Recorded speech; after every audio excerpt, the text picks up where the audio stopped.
Живем или выживаем? Рост коммунальных тарифов, рост цены на продукты питания, рост цен на транспорт. В Таджикистане дороже становится просто жить.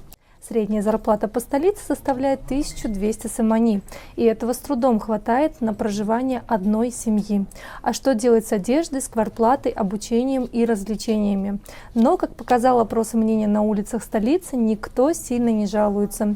Люди, особенно те, кто постарше, считают, что главное богатство – это стабильность и здоровье.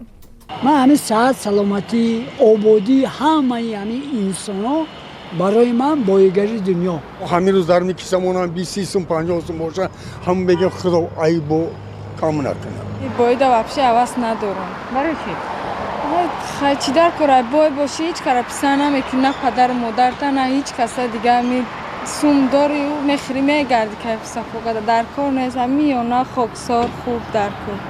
Люди помоложе готовы назвать суммы, с которыми они будут считать себя состоятельными. Большинство ограничиваются цифрой в 100 тысяч. $100,000 داشته باشه این با ما حمایت میکنیم که خیر دارم. تاکش شکر خدا یکمیش که وطن تنجه میشم بایگاری ایشم. ما آدمای کم بغل هم نیستیم، آدمای کم بیزوات هستیم. برای دستگیری چخیر گویم آدمایی که مثلا میگردن با لکسس با خیلی ماشینای با هشمان میگردن دلی کی نمیخواهد که مثلا همین آرزو رو ما کنیم. По данным Всемирного банка, Таджикистан входит в число самых бедных стран мира.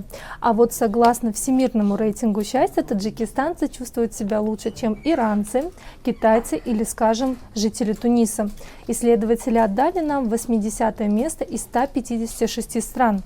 Не в деньгах счастья, так считают таджикистанцы, но было бы, наверное, неплохо, чтобы наравне с красивыми парками, улицами и дорогами у каждого жителя страны было бы больше этих самых денег.